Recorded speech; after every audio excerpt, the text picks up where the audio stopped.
Channel है उसको subscribe करना है आपको।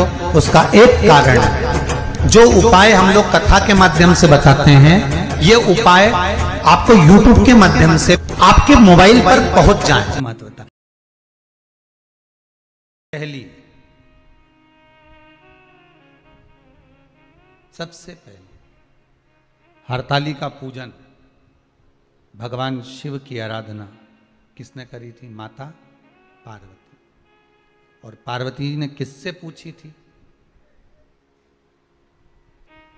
पार्वती जी को किसने बताया था कि तुम ये पूजन करना, तुम ये स्मरण करना?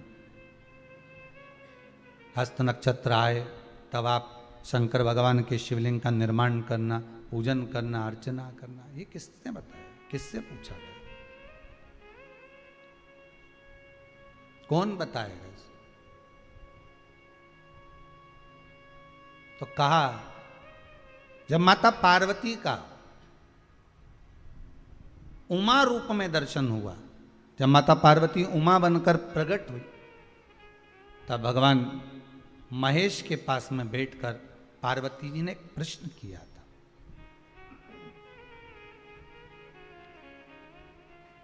पार्वती जी भगवान शिव से एक प्रश्न कर रही, महेश भगवान से एक प्रश्न कर रहे, भोलेनाथ प्रभु शंभु शंकर, हे दयालु करुणा सागर, कृपा करने वाले त्रिकालदर्शी कैलाशी, हे शिव करुणा करिए और मुझे आप इतना सा बता दीजिए कि मैं जितनी जन्म लूं, मैं इस मृत्यु लोक में जितनी बार आऊं, मैं इस भूमि पर जितनी बार जन्म लूं, अवतरण हो मेरा, जन्म हो मेरा, मैं जितनी बार प्रकट हूं इस पृथ्वी पर, आप मेरे पति बनकर मुझे मिले, उसके लिए मैं क्या कर सकती हूं? मैं क्या करूं?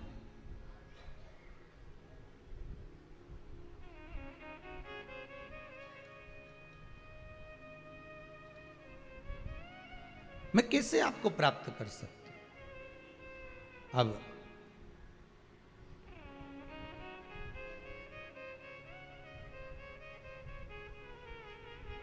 जैसे सबसे पहली करवा चौथ की पूजन किसने करी थी? बोलते जाओ जरा जल्दी। कोई आपसे प्रश्न कर लेगा कि आप हर साल करवा चौथ का पूजन करती हो, चलनी में मुंडा भी देखो है, चलनी में मुख भी देखती हो, दिया भी लगाती हो, करवा भी भरते हो, पूजन भी करते हो। तो सबसे पहली करवा चौथ की पूजन करी किसने थी? तो शास्त्र कहता है सबसे पहली करवा चौथ की पूजन माता द्रौपदी ने करी थी। किसने करवाई थी? तो कहा भगवान कृष्ण ने करवाई थी। क्यों करवाई थी? तो कहा अर्जुन द्रौपदी को छोड़कर नीलगिरी पर्वत पर तप करने चले गए थे।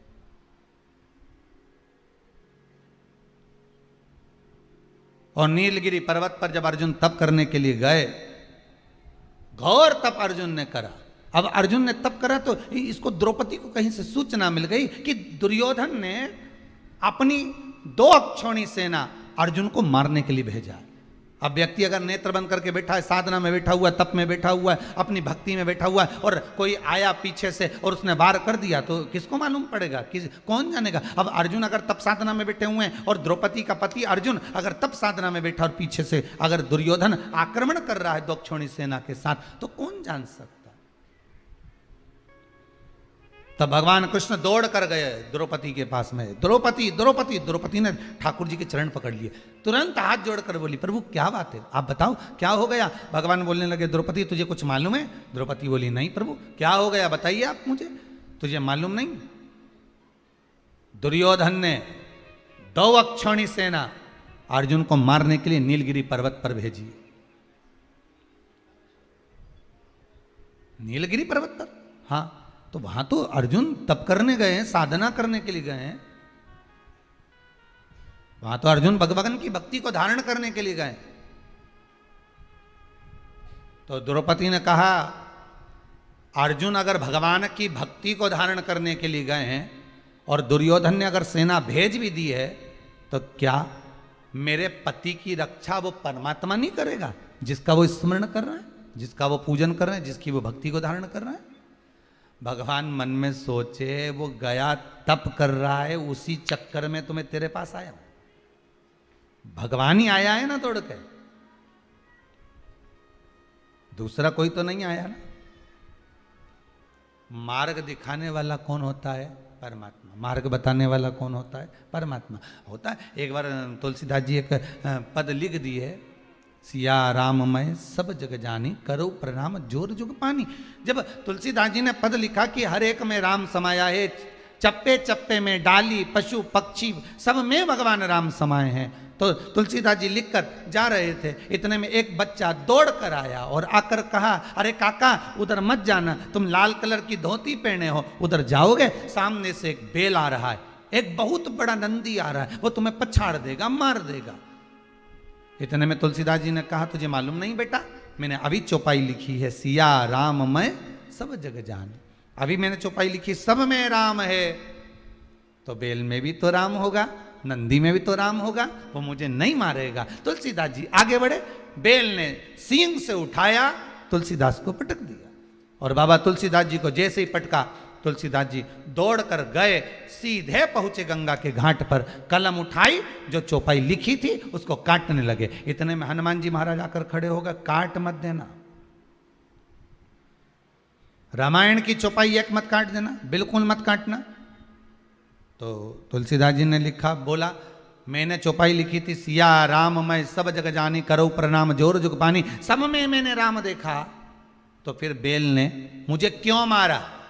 हनुमान जी बोले, तुमने सब में राम देखा, बेल में भी राम देखा, नंदी में भी राम देखा, तो उस बच्चे में राम क्यों नहीं देखा जो तुम्हें बताने आया था कि उधर मत जाना? वो बोलने तो आया था ना तुम्हारे पास में कि उधर मत जाओ।